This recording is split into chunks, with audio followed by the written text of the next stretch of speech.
What's going on, guys? Welcome back. Have you been looking for a new pet which is unique, easy to care for, easy to maintain, cheap to set up, and something that requires a small amount of space? Then you need to consider a jumping spider. Honestly, jumping spiders are probably one of the easiest pets which you could actually keep. They have extremely curious and cute personalities and all round make a great pet. So in this video, I plan on educating you on exactly how you can set up an enclosure for a jumping spider, but also I'm going to educate you on exactly how you can care for a jumping spider. So let's begin the video. To begin with, we'll talk about their enclosure sizing. So first of all, jumping spiders are an arboreal species, which means that they prefer the height rather than the width to their enclosure. On top of this, they also tend to make their nest right up at the top of the enclosure. Usually it'll be in one of the corners of the enclosure. So personally, I would recommend an enclosure which is front opening rather than an enclosure which you open from the top, because if you have an enclosure that opens from the top and you're constantly opening and closing that enclosure,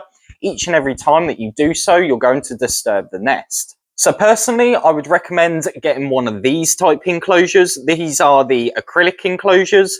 These specific ones are made by Habitat. ProRep also make them. There's a few other companies on the market too. Now, the reason why I would recommend going for one of these is, for example, if I put these down, we'll take this one for example's sake. As you can see, you open the door and it's a front opening enclosure, but also these enclosures will provide your jumping spider with more height rather than width. One of these acrylic enclosures makes a perfect option for your pet jumping spider. It's going to do its whole life inside the enclosure. On top of that, they're fairly cheap to actually buy, which is an added bonus. Now, once you've actually bought your enclosure, you're going to want to be able to decorate it. So to begin with, let's discuss a suitable substrate which you can use for your jumping spiders. So for their substrate, you have a couple of options. A lot of people tend to use the cocoa fiber. This comes as a brick and you just break it up basically. Alternatively, you could also use the Arcadia Earth Mix. This also will work too. Honestly, either of these substrates are going to work fine and will last a long time for your jumping spider. So once you've got your substrate, the next thing you're actually going to want to do is fully decorate it out and make it aesthetically pleasing. We're actually going to do that today for one of my new jumping spiders that I've just got into the shop. So for their decor, I'd recommend adding some pieces of cork bark. Cork bark is great to use in the enclosure. Also, you could use some sticks and twigs. This will also work great too. On top of that, you can make it look pretty by adding some fake plants in. This will make it look really nice. And we'll add some colour to the enclosure. You can also get these little jumping spider nests, which basically just magnet to the side of the enclosure. And this will work great as well. Once you've added all the bits into the enclosure that you want in there and you've got it looking how you want it to, this is basically your enclosure fully set up and ready to go. So the next thing that I'd like to touch on is their temperature and humidity. Now, just quickly, there are many different species of jumping spider available, and their temperature and humidities may vary depending on each species. So just ensure that you do some research on the specific one that you have bought or you're going to purchase. But for the majority of species, you'll want to provide a temperature which is of room temperature, so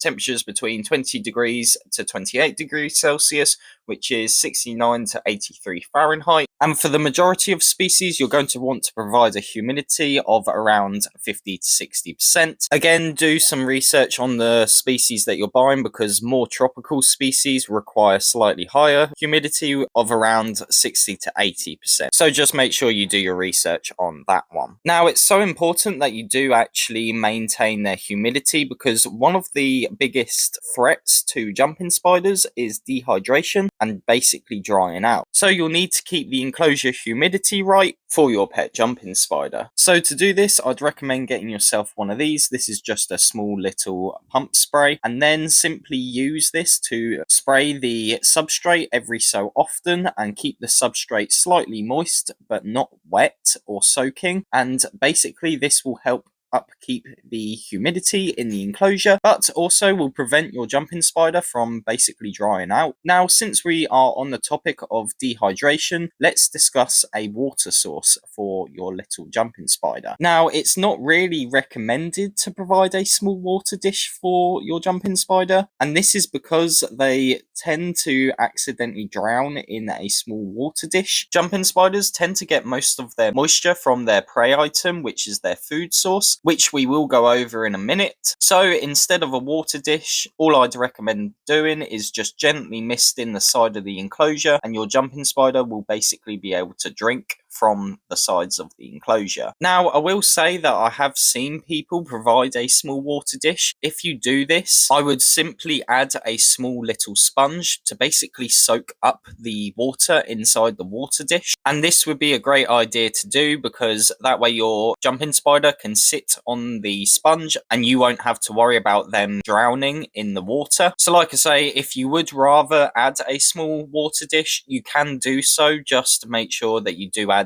the little sponge to prevent your jumping spider from drowning. So now let's discuss their diet. Now, jumping spiders tend to be excellent eaters and are amazing to actually observe them hunting and eating their food. These spiders have 8 eyes and are a movement-based creature. So they will be constantly watching you to see what you're doing inside their enclosure, and they will 100% notice if you've added food for them in their enclosure. So to feed these guys, what I would recommend is either feeding them fruit flies, or you could also feed them small crickets. When they are young, you'll 100% be feeding more fruit flies, and then over time you'll probably move on to feeding them the crickets. Now, to judge what size to feed them, you basically want to feed a prey item which is either smaller than them or an item which is a similar size to the actual spider. Now, I will say that some jumping spiders can be a bit afraid of a prey item which is slightly too big for them. So if you notice that your jumping spider doesn't eat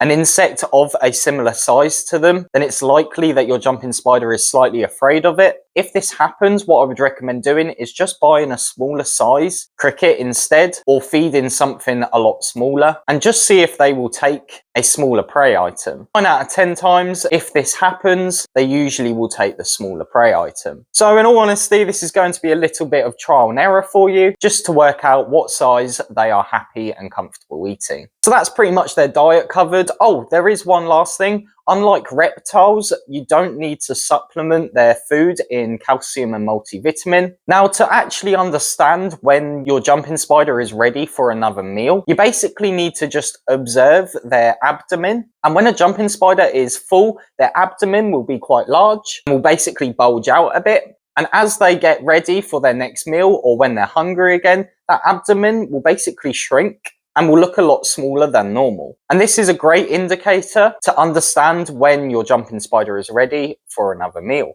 So next of all is cleaning. Now, jumping spiders' poo is extremely small. In fact, you'll probably not really notice it much. So to clean your jumping spider enclosure, all I would simply do is remove all of the pieces like the cork bark, the twigs and the fake plants, and simply give it a good rinse off, and then just place it back into the enclosure. It doesn't really get any easier than that. Although I will mention, when you do go to clean their enclosure, try not to disturb their nest, because their nest is basically like their bedroom, and they work hard at building this up. And as time goes by, what they do is they basically will add to that one nest. They don't create several nests in the enclosure, unlike different species of spiders. Like I say, jumping spiders tend to make one nest, and then they'll build onto that nest and make it bigger and bigger over time. So last of all, you probably want to know a little bit about handling a jumping spider. So for handling, I would recommend being gentle and calm with them, and just try and allow them to climb onto you at their own pace. You got to remember that they are small and somewhat delicate. Alternatively, you could also get yourself a very thin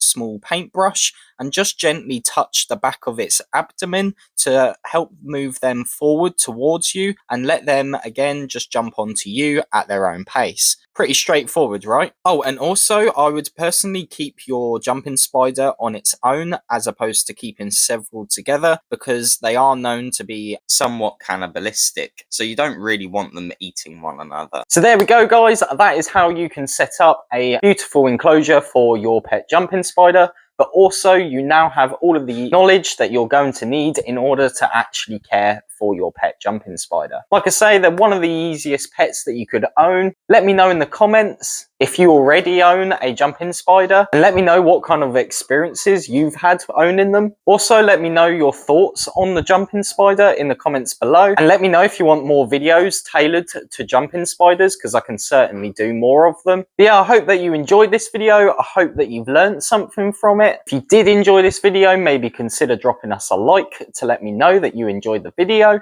Don't forget to follow us on social media. Just simply type in @CoopsReptiles and my account should pop up. But most of all, don't forget to subscribe to the channel. But yeah, thanks a lot for watching. Oh, and I'll make sure to leave links to all the products that I've mentioned within this video in my description below. And I shall see you in my next video. See ya!